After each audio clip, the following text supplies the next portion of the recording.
오늘 저에게 주신 하나님 말씀 함께 보겠습니다. 로마서 5장 20절에서 6장 7절까지입니다. 제가 한 절, 여러분이 한 절 교독하겠습니다.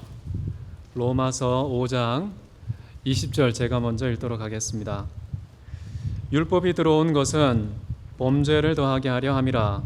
그러나 죄가 더한 곳에 은혜가 더욱 넘쳤나니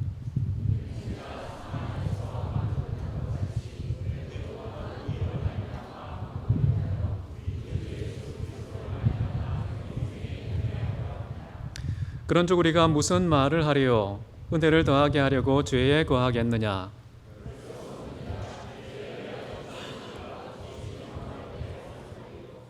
무릇 그리스도 예수와 합하여 세례를 받은 우리는 그의 죽으심과 합하여 세례를 받은 줄을 알지 못하느냐?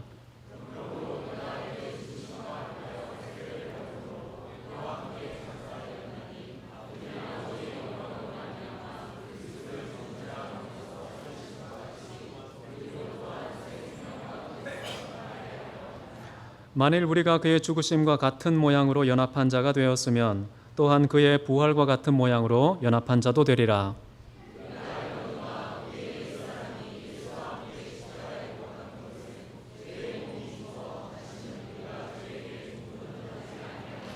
같이 읽겠습니다. 이는 죽은 자가 죄에서 벗어나 의롭다 하심을 얻었음이라. 아멘. 저는 오늘 죽음과 부활이라는 제목으로 하나님 말씀 함께 나누기를 원합니다. 오늘 읽은 본문에서 바울은 율법이 주어진 두 가지 이유, 첫 번째는 수단적인 이유, 두 번째는 목적적인 이유를 설명합니다. 수단적인 이유는 죄의 증가이고요, 목적적인 이유는 은혜의 넘침입니다. 이것을 더 잘 이해하기 위해서 예수님의 세례, 예수님과 함께 우리가 세례받았다는 이야기를 하는데요. 그 세례가 주어진 두 가지의 이유, 수단적인 이유로서 죽음이고요, 목적적인 이유로서 부활을 이야기합니다. 이렇게 이 두 가지 이야기를 나란히 병행하면서 과연 우리가 누리는 은혜가 무엇인지를 설명하고 있습니다. 20절을 먼저 보십시오. 자, 율법이 이 땅에 들어온 것은 범죄를 더하게 하려 함이라. 아주 특이한 표현입니다. 율법이 이 세상에 들어옴으로 모세로 말미암아 하나님의 백성에게 주어진 것은 범죄가 더하게 범죄의 증가를 위하여 주어진 것이다 라고 말하고 있습니다. 이 말씀 들으면 당장 오해하시겠죠. 율법이 우리로 하여금 더 죄를 많이 짓게 만드는구나 라고 생각하기 쉽습니다. 그러나 사도 바울이 의미하는 것은요, 율법이 우리에게 주어지면 우리의 의식과 우리의 마음속으로 그 율법이 파고들겠죠. 그러면은 우리의 마음속에 어떤 선과 악의 기준이 평소에 우리의 상식 또는 사람들 사이의 합의를 율법이 대체하는 현상이 나타나게 됩니다. 죄를 인식하는 기준이 완전히 바뀌게 된다는 것이죠. 그래서 여기서 말하고자 하는 것은 율법이 우리에게 주어짐으로 말미암아 우리는 더 이상 죄가 아니라고 생각했던 것들을 이제는 율법 때문에 죄라고 생각하게 된다. 다시 말하면 인식의 영역이 넓어지고 확대되기 때문에 범죄가 더하여지는 것이다 라고 해석하는 게 좋습니다.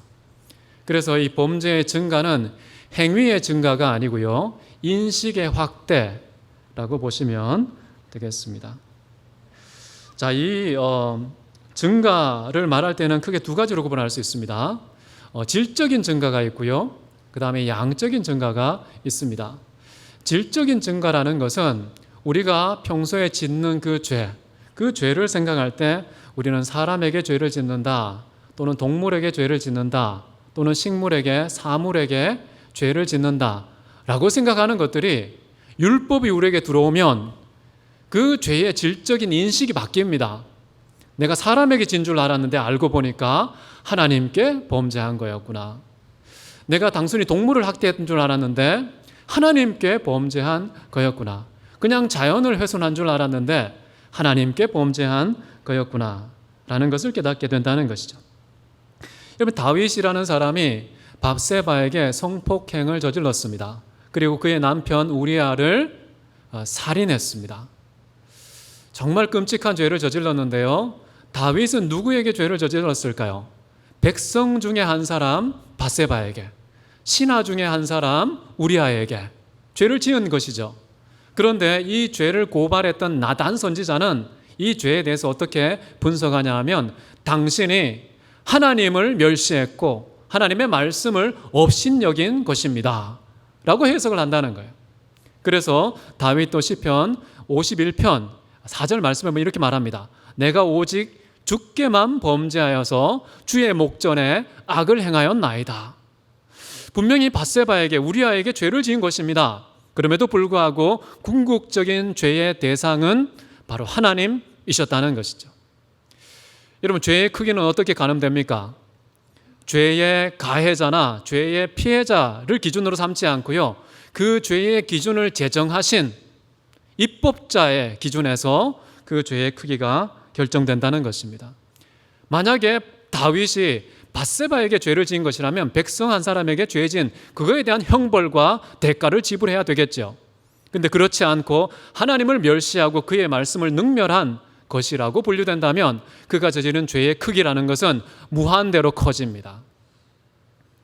그래서 우리가 율법이 딱 들어오는 순간 그 율법의 근거에서 나단 선지자가 한 사람에게 저질러진 그 죄를 해석할 때 하나님께 저질러진 것이기 때문에 그 죄는 막대한 크기를 가지고 있다고 우리에게 알려주는 것이죠.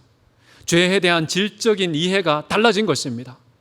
그래서 죄가 증가하는 것입니다. 질적으로 증가하는 그 근거가 바로 율법의 주어짐에 있다라는 사실, 여러분 기억할 필요가 있겠습니다. 그리고 아나니아와 삽비라도 이런 얘기를 했습니다. 우리가 집을 팔아서 당신에게 바칩니다 하고서 사도들의 발 앞에 자기의 모든 재산을 마치 헌금한 것처럼 했습니다. 그런데 절반은 딱 떼어서 숨겨놓고요, 절반만 그렇게 헌금했죠. 그때에 베드로가 아나니아 삽비라 두 사람에게 어떤 말씀을 했습니까? 너희가 사람에게 속인 것이 아니라 하나님께 속인 자다라고 얘기를 합니다. 분명히 사람에게 속인 거 맞잖아요. 그럼에도 불구하고 궁극적인 속음의 대상은 하나님이셨다라는 것입니다. 여러분, 율법을 제대로 공부하고 율법을 제대로 안 사람들은요, 어떤 죄를 저지를 때 그 죄가 누구에 대한 것을 분명히 인식하게 됩니다. 조그마한 꼬맹이에게 이름도 없고 빚도 없고 아무것도 아닌 그런 사람에게 저질러진 죄라 할지라도요, 하나님께 저지른 죄라는 사실, 전능자와 절대자와 창조주와 심판주에게 죄를 저지른 것이라고 간주된다는 사실, 이걸 이해하는 게 굉장히 중요합니다. 율법이 들어온 것은 죄를 더하게 하려 합니다. 이 땅의 모든 피조물에 저지른 모든 죄가 창조자이신 하나님께 저질러진 것이다 라는 그런 것을 우리가 인지할 필요가 있겠습니다. 두 번째 죄의 증가는 뭐라고 그랬습니까? 양적인 증가라고 그랬죠. 이것은 평소에는 내가 이게 무슨 죄야, 죄가 아니지 라고 생각했던 것들이 율법이 내 안에 들어오는 순간, 율법이 죄의 기준으로 내 안에 자리 잡는 순간, 이것도 죄였어? 이것도 죄였구나 라는 그런 양적인 범위가, 종류가 넓어진다는 그런 의미의 죄의 증가가 있다는 것입니다. 레위기 19장 9절에서 10절 말씀 우리 함께 읽어보겠습니다. 시작. 너희가 너희의 땅에서 곡식을 거둘 때에 너는 밭 모퉁이까지 다 거두지 말고 내 떨어진 이삭도 줍지 말며 내 포도원의 열매를 다 따지 말며 내 포도원에 떨어진 열매도 줍지 말고 가난한 사람과 거류민을 위하여 버려두라. 명령입니다. 하나님의 계명입니다. 계명이 참 특이하죠. 여러분, 추수하실 때에, 곡식을 거둘 때에 모퉁이 거 거두시면 불법입니다. 모퉁이의 사이즈는 저마다 다르겠죠. 어떤 사람들은, 정말 자비로운 사람들은 그 주변에 가난한 자가 많은 사람이 있다면 그러면 모퉁이 사이즈를 크게 해서 조금만 거두고 이거 다 모퉁이야 라고 해서 곡식을 마구마구 남기겠죠. 그런 것이 정당한 행위이고요, 모퉁이까지 바득바득 긁어서 완전히 추수하는 거 불법이다. 근데 그 추수해서 들고 가다가 만약에 이삭이 떨어졌습니다. 열매가 땅에 떨어졌어요. 어떻게 해야 됩니까?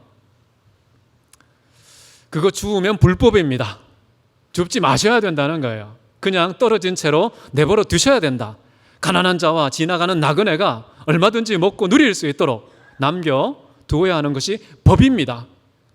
우리는 이것을 불법이라고 생각하지 않았죠. 그런데요, 이렇게 자발적인 적극적인 버림, 아름다운 낭비, 이것은 하나님께서 원하시는 것이다. 악착같이 알뜰하게 부지런한 그런 저축이 하나님 앞에서 불법이 될 수도 있다는 사실 여러분 기억해 보시기 바랍니다. 여러분, 이렇게 2500년 전입니다. 이 율법이 주어진 것은 2500년 전, 3500년 전이죠. 이렇게 오래전에 이렇게 아름다운 법이 있었음에도 불구하고 우리는 그것을 죄의 범위 안에 해석하지 못했다는 것, 어쩌면 우리가 부끄러운 일이라고도 볼 수가 있겠습니다. 그리고 이런 말씀도 있습니다.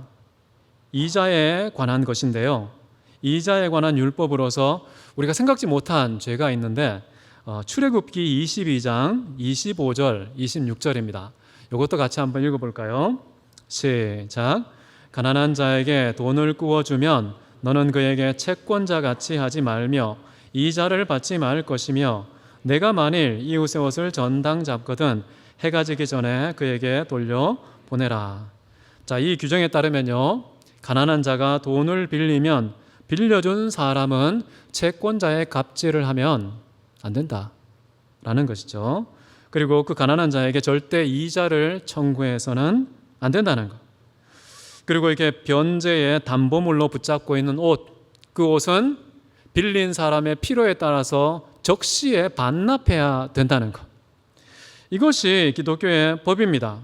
만약에 그렇지 않으면 불법이 된다는 것이죠. 자, 이런 기독교적인 율법의 관점에서 본다면 이자를 당연한 것으로 요구하는 오늘날의 은행은 불법적인 기관이다. 은행 종사하시는 분들 불법에 협조하고 계신 겁니다. 참 어렵죠. 이 기독교의 율법이라는 것이 굉장히 엄중하다는 사실을 알 수가 있습니다. 만약에 빚을 갚지 못했을 경우에 채무자의 집이나 생필품을 압류하는 거, 이거 기독교적 관점에서 보면요, 불법입니다. 물론 시대가 달라졌고 화폐를 거래하는 금융의 제도적인 기준도 바뀐 것이 사실입니다. 그러나 우리는 우리 시대에 바뀐 우리의 기준에 대해서도요, 적법성의 여부를 확인할 필요가 있습니다. 여러분, 레위기 19장에 보면 이런 말씀도 있습니다. 너희는 재판할 때나 길이나 무게나 양을 잴 때에 불의를 행하지 말고 공평한 저울, 공평한 추, 공평한 에바, 공평한 흰을 사용하라. 우리 시대의 기준이 달라졌기 때문에 기준을 빌미로 삼아서 마구 불법을 저질러도 되는 것은 아니라는 것이죠. 각 시대마다, 각 나라와 민족마다 하나님께서 정해놓은 그 공정한 기준인지를 검증하고 그 기준에 입각하여서 우리는 행동하고 살아야 한다라는 것이죠. 좀 이거 두 가지만 얘기해도 평소에 이거는 죄가 아니라고 생각했는데 정말 율법이 우리에게 들어오니까, 율법을 기준으로 보니까 이것도 죄였어라는 것이 점점 늘어나는 것을 볼 수가 있겠죠. 좀 더 심한 거 해볼까요? 싫습니까? 잠언 3장 28절 우리 한 목소리로 읽어보겠습니다. 잠언 3장 28절 시작. 내게 있거든 이웃에게 이르기를 갔다가 다시 오라 내일 주겠노라 하지 말며. 자, 우리에게 무엇이 있고 그것이 필요한 이웃이 찾아오면 베풀어야 한다는 것입니다. 하루를 연기하면은 불법이라는 것이죠. 자, 인간적인 기준을 따라서는 죄가 아닙니다. 그러나 하나님을 기준으로 따라서는요, 그것이 얼마든지 위법이 될 수 있다는 것입니다. 여러분, 누구든지 무언가를 가지고 있으면 그것의 올바른 사용에 대한 책임이 따른다는 사실 여러분 기억해야 됩니다. 재물이 있거나 권력이 있거나 시간이 있거나 재능이 있거나 건강이 있거나 인맥이 있다. 우리에게 주어진 그 모든 것에 대해서는 하나님께서 찾으시는 책임이 있기 때문에 그냥 가만히 소유하고 가만히 보관하는 것은 불법일 수 있다는 거예요. 하나님께서 왜 그때에 나에게 그것을 주셨을까? 그것이 필요한 이웃이 찾아왔을 때 그 적시에 주기 위해서, 베풀기 위해서, 나누기 위해서, 섬기기 위해서, 사랑을 실천하기 위해서 잠시 맡겨놓은 그런 물건일 수 있는데 나도 모르게 소유권을 내가 주장하면서 이건 내 마음대로 처분할 수 있어 라는 권리를 주장하는 순간 월권, 위법을 저지를 수 있다는 것입니다. 여러분 또 하나 있습니다. 예수님께서 말씀하신 건데요. 요한복음 9장 41절 같이 한번 읽을게요. 시작. 예수께서 이르시되 너희가 맹인이 되었다면 죄가 없겠지만 본다고 하니 너희 죄가 그대로 있느니라. 여러분 눈을 가지고 있으면 보는 것이 당연한 일입니다. 여기에는 보는 사람이 누구냐가 중요합니다. 맹인이면은 괜찮은데요. 눈을 떠서 본다고 하니 죄가 그대로 있느니라. 이게 무슨 말일까요? 의로운 사람이 눈을 떠서 본다면 그 죄가 아닙니다. 왜냐하면 불의를 봤을 때에 의로움으로 치유할 것이기 때문에 그렇습니다. 너무나 냉혹한 현실 앞에 자비와 긍휼이 발동할 것이기 때문에 그렇습니다. 의인이 본다는 것은 의로운 일입니다. 그런데 만약에 죄인이 악한 자가 이기적인 사람이 본다는 것은요, 내가 뭘 더 챙길지를 보는 것입니다. 어떤 죄를 저지를지를 보는 것입니다. 어떤 악을 발산할지를 보는 것입니다. 본다는 것 자체도 죄로 분류될 수 있다는 사실을 예수님께서 가르쳐 주신 것이죠. 여러분의 눈동자는 어떻습니까? 범죄의 원흉은 혹시 아닙니까? 차라리 없는 것이 나은 분은 안 계십니까? 저는 저 자신을 돌아볼 때에 두렵습니다. 정말 눈 때문에 내가 더 많은 죄를 저지르고, 손이 있기 때문에, 건강하기 때문에, 젊기 때문에, 돈이 있기 때문에 더 많은 죄를 저지르면 돈이 있다는 것 자체가 죄인 겁니다. 돈이 있다고 하니 너희 죄가 그대로 있느니라. 네가 건강한다고 하니 네 죄가 그대로 있느니라. 본다고 하니, 걷는다고 하니, 산다고 하니 죄가 거저 있느니라. 하나님께서는 우리에게 생명과 호흡을 친히 주시는 분입니다. 그런데 그 생명, 그 호흡, 내가 사는 것 자체가 죄일 수 있습니다. 하나님이 주신 생명을 하나님의 뜻대로 사용하지 않고 나의 욕망을 분출하는 데 소비한다면 그것은 산다는 것 자체가 죄입니다. 산다고 하니 너의 죄가 그대로 있느니라. 숨 쉬는 것도 마찬가지겠죠. 숨 쉰다고 하니 죄가 그저 있느니라. 하나님께서 우리에게 주신 호흡, 그 호흡에 걸맞은 책임이 따르는데 그 책임을 완수하지 않을 때에는 숨 쉬는 것도 죄가 될 수 있다는 사실, 우리는 기억할 필요가 있겠습니다. 자, 이처럼 인간에 길들여진 상식이나 그 상식의 제도적인 표출인 사회법, 이것에 익숙한 우리가 율법을 기준으로 삼는 순간 죄에 대한 인식이 달라진다는 것입니다. 죄의 증가가 생긴다는 것이죠. 질적인 증가, 양적인 증가가 생기는 것입니다. 여러분 이거 경쟁하십시오. 치열하게 앞다투십시오. 내 죄가 더 많아. 내가 죄를 더 많이 알고 있어. 내가 사는 것 자체가 통째로 죄야 라는 것까지 시도하시고 경쟁하시고 누구보다 뒤지지 마시기 바랍니다. 죄의 지경을 넓히십시오.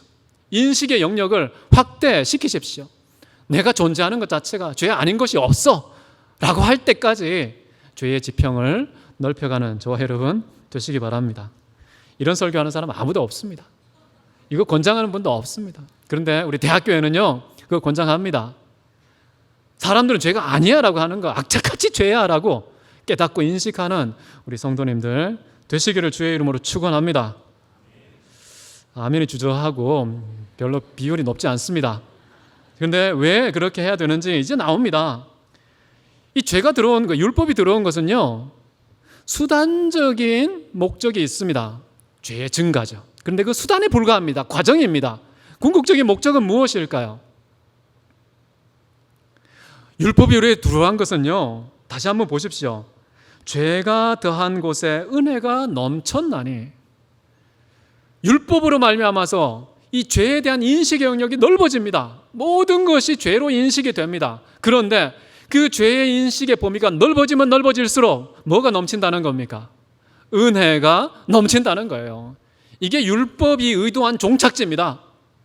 목적의 종착지는 은혜의 충만, 넘침에 있다는 사실, 여러분 꼭 기억하십시오. 죄가 아니라고 생각하면요 이 은혜로 분류가 되지 않습니다. 어떻게 그게 은혜입니까? 내가 그냥 잘 살고 잘 먹고 잘 사는 건데.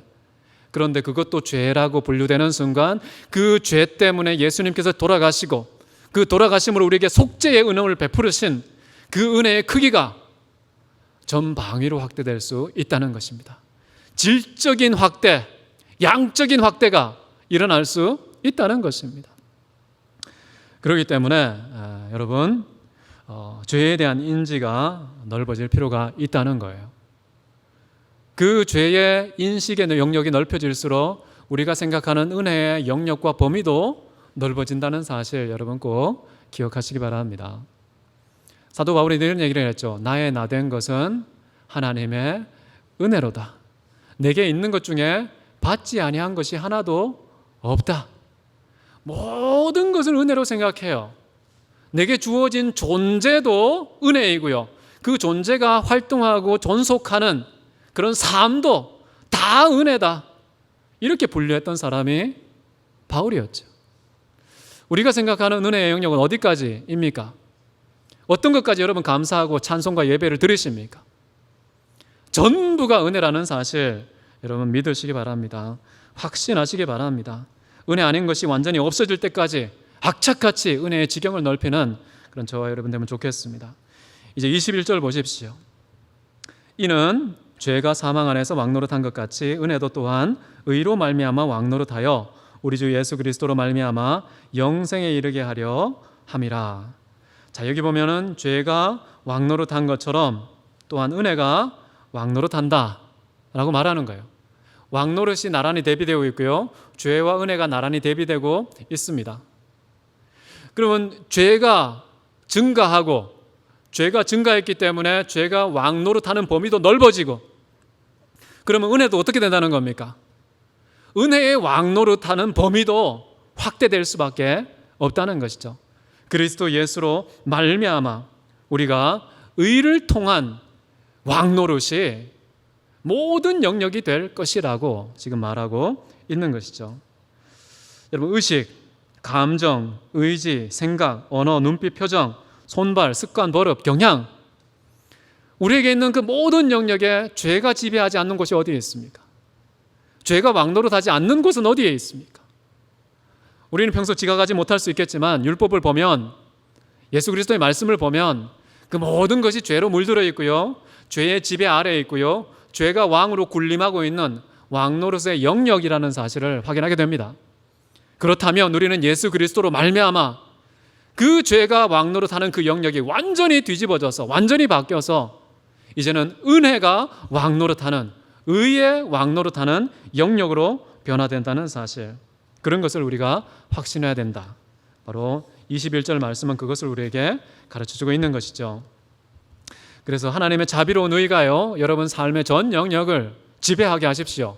왕노릇하도록 노력하는 것 당연한 것입니다. 자, 6장 1절을 보십시오. 그런즉 우리가 무슨 말하리요? 은혜를 더하게 하려고 죄에 거하겠느냐? 자, 은혜와 죄가 이제 뒤집어져 있습니다. 앞부분에서 어떻게 했어요? 죄의 증가는 은혜의 넘침을 가져온다고 생각했죠. 자, 그러면은 생각해 보는 겁니다. 그럼 은혜가 넘치기 위해서는 어떻게 하면 되지? 죄가 증가해야 되겠네. 그러니까 죄 실컷 많이 크게 짓자. 이런 판단을 가정적인 질문으로 지금 내리고 있는 것이죠. 지금 사도 바울이 살고 있는 그 1세기 당시의 시대 상황에 이런 고약한 질문을 던지는 사람이 있었다는 것입니다. 이런 믿겨지지가 않죠. 율법이 몇 가지입니까? 613가지. 내가 지금까지 100가지밖에 안 저질렀어. 은혜가 100가지밖에 안 돼. 그러니까 613가지 악착같이 다 저질러서 그 모든 율법에 준하는 그 풍성한 은혜 다 누려야지. 그래서 죄를 확대하고 은혜를 넘치게 하자. 이런 주장을 하는 사람이 있었다는 겁니다. 말이 되십니까? 이런 주장을 하는 사람이 1세기에만 있었던 게 아니에요. 지금 우리가 살고 있는 21세기에도 있습니다.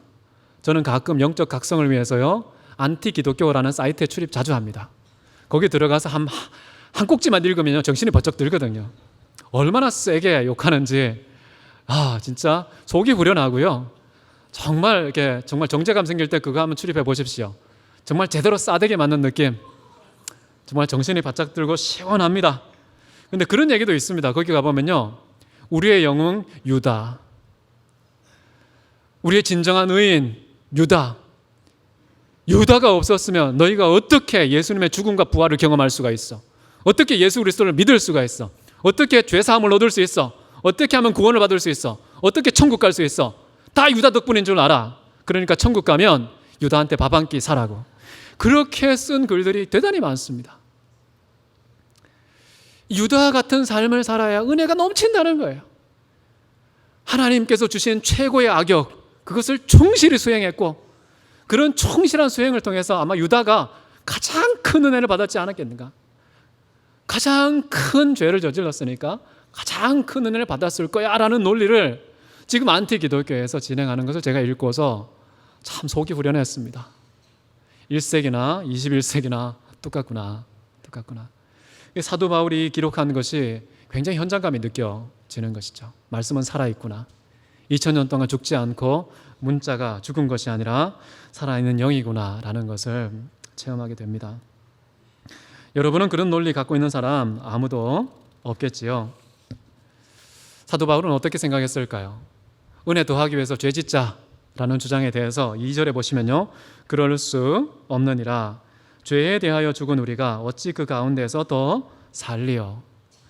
자, 우리의 정확한 처지를 얘기합니다. 우리는 죄에 대하여서 죽은 자다.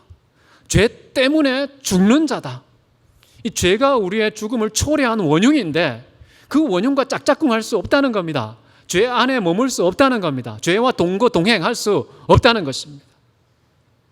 어떻게 다시 죄로 돌아가느냐? 이 오해라는 것입니다. 여기 죄의 증가라는 것은 행위의 증가가 아니라고 그랬죠. 다시 말합니다.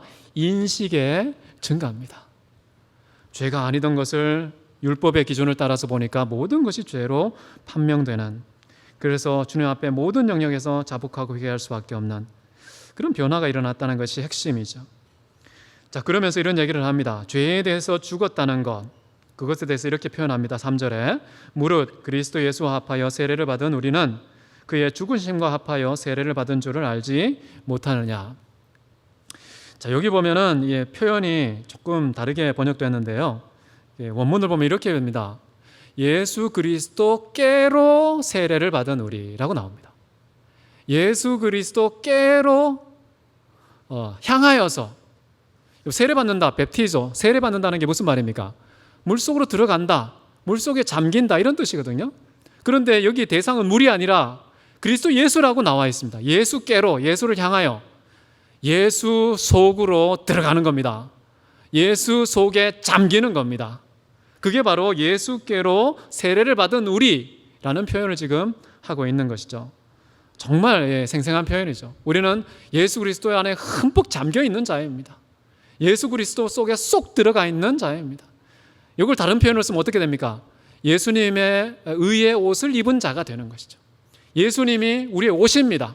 그래서 그 속에 쏙 들어가 있는, 세례를 받은, 완전히 잠긴, 그래서 내가 사는 게 아니라요, 예수님 안에 쏙 들어가 있기 때문에 예수님이 사시는 그런 삶을 산다는 의미로서 예수께로 세례를 받은 자라고 생각하시면 좋겠다고 생각해요.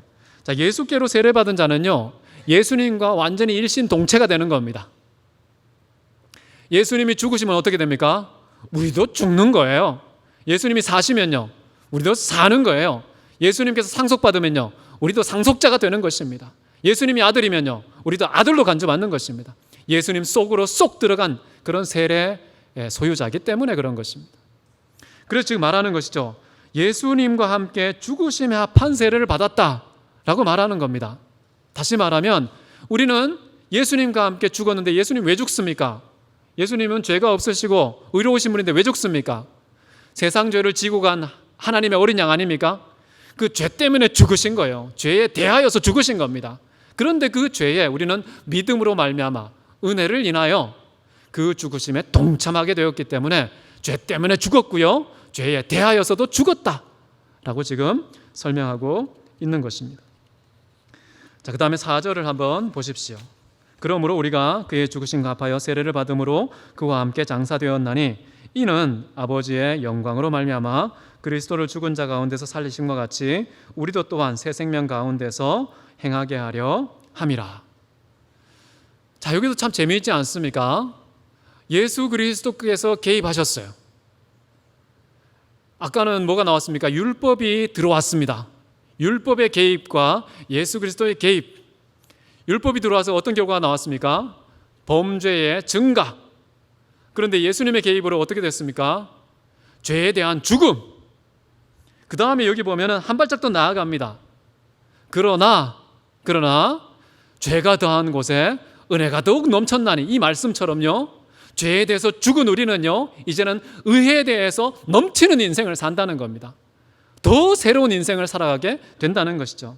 무려 하나님의 영광으로 말미암아 예수님이 다시 사신 것처럼, 그런 것처럼 우리도 예수님과 함께 죽었다가 그 영광으로 말미암아 다시 사는 새로운 인생을 살아가게 된다는 것. 자, 이것이 굉장히 중요합니다. 그래서 이렇게 마디마디가 딱 맞죠. 죄의 개입, 율법의 개입, 예수님의 개입, 죄의 증가, 죄에 대한 사망, 그리고 은혜의 넘침, 새로운 인생, 이렇게 3단계로 나란히 대비시키고 있습니다. 이게 딱 보이시죠? 정말 중요한 것은 뭐냐면 기독교는요, 죽음의 종교인 동시에요, 삶의 종교라는 겁니다. 생명의 종교라는 것입니다. 죄에 대해서 죽은 자가 되는 것이 종점이 아니라는 거예요. 죄의 단계를 지나서 이제는 삶의 단계로 나아가는 것, 그것이 바로 진정한 기독교다라는 것이죠. 여러분, 성경이 이거 왜 주어졌습니까? 율법으로 말미암아 우리는 죄인이야, 그러니까 죽어야 마땅해, 이것만 가르칩니까? 아닙니다. 죽어야 마땅한데 예수님이 대신 죽어주신 그 은혜 때문에 그 다음 넘어가서 제대로 살아야 된다, 올바른 사람이 되어야 된다라는 것을 가르치는 게 성경이에요. 죄를 깨닫게 해서 우리를 완전히 죽이는 동시에 그 다음에 그 말씀이 다시 예수님의 은혜로 살아나서 그 말씀을 살아내는 새로운 인생을 촉구하는 것이 성경이다. 디모데후서 3장 16, 17절입니다. 같이 한번 읽어보도록 하겠습니다. 시작.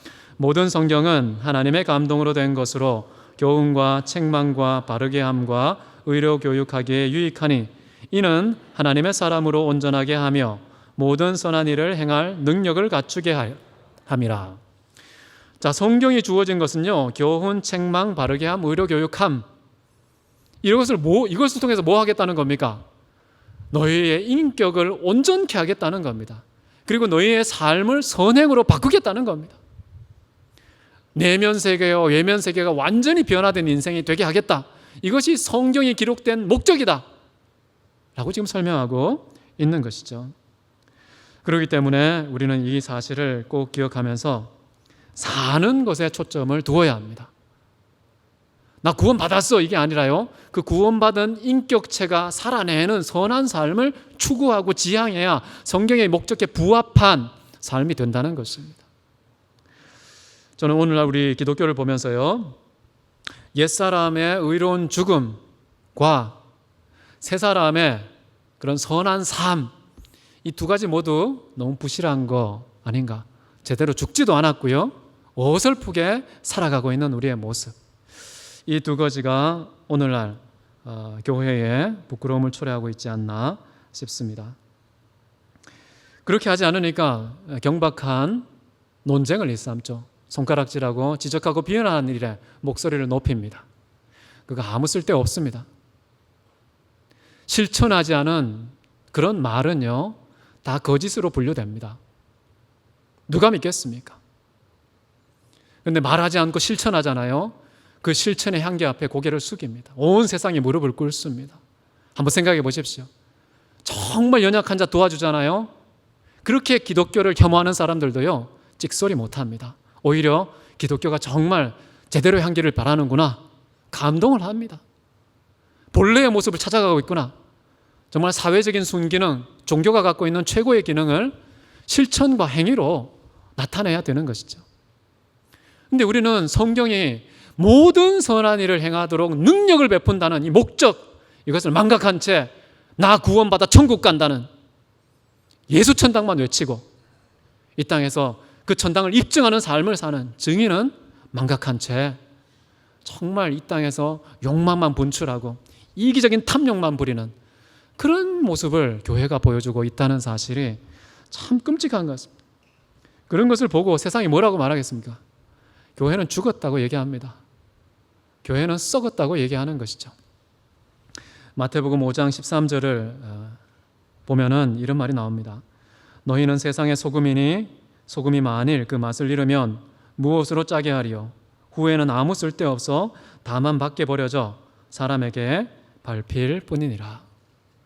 나 소금이야 라고 증명해 보십시오. 웃기고 자빠졌네 라고 얘기합니다. 소금은 맛을 내야 증명이 되는 것이죠. 어떻게 맛이 납니까? 인격의 맛을 보여줘야죠.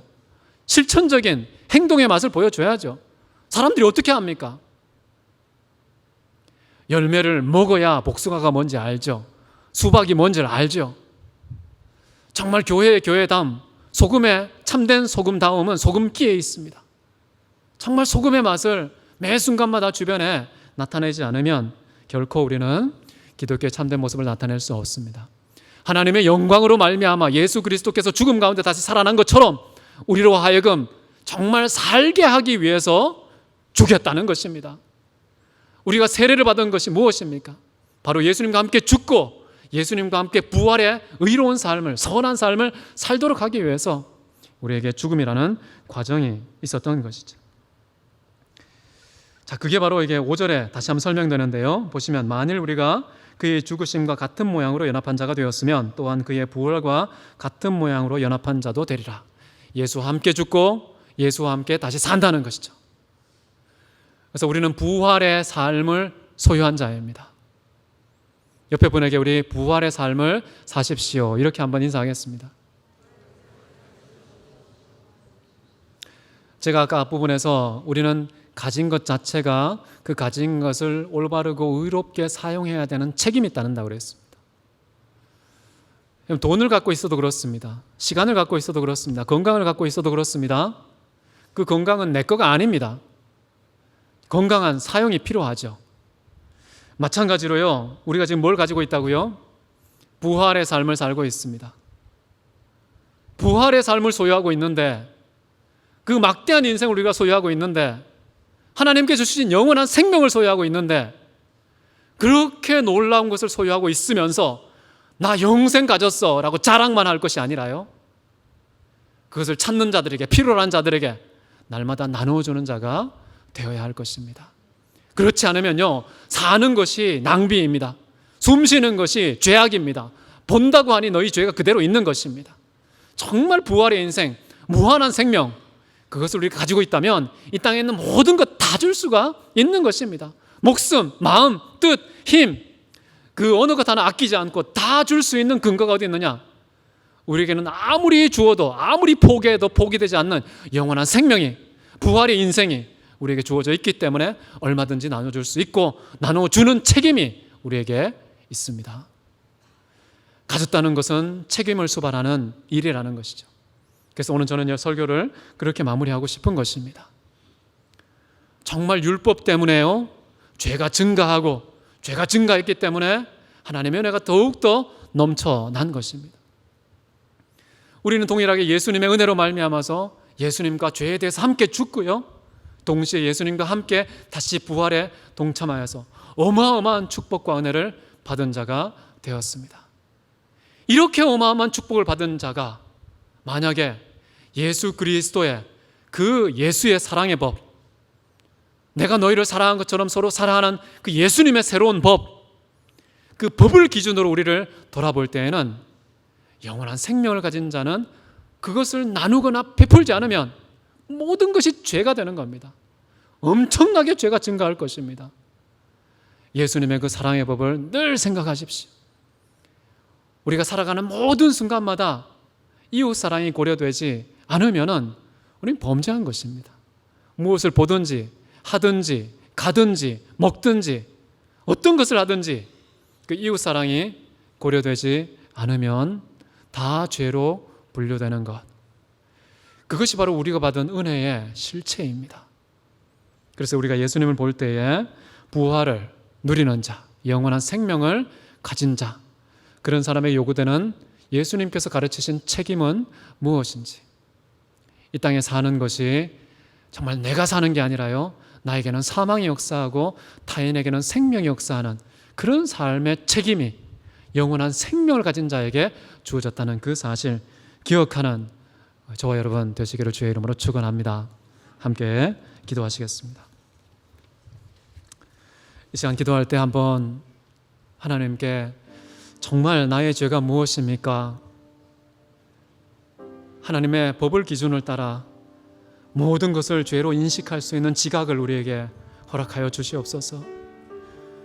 그 헤아릴 수 없는 수많은 죄로부터 예수의 죽음을 통해 속죄하신 그 풍성한 은혜가 넘치는 인생 되게 하여 주시옵소서. 그 넘치는 은혜를 따라서 부활의 새로운 삶을 살기 원합니다. 악을 저지르고 불법을 자행하는 자가 아니라 하나님의 희생적인 그 사랑의 뜻을 따라 모든 선한 일을 실천하는 그 능력이 하나님으로부터 이미 은혜로 주어진 것을 기억하고 살아내는 저희들 되기 원합니다. 살아 숨쉬는 것도 선이 되게 도와주시옵소서. 보는 것도 선이 되게 도와주옵소서.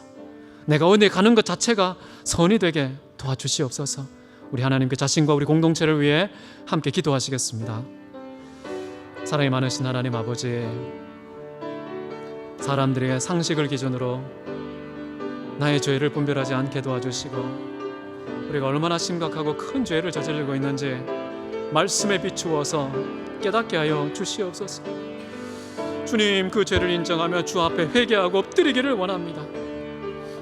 그 죄악을 다 사하신 예수 그리스도의 그 속죄 은혜가 얼마나 큰지, 그 넘치는 그 풍성한 은혜가 어떤 것인지를 깨달아 알기 원합니다.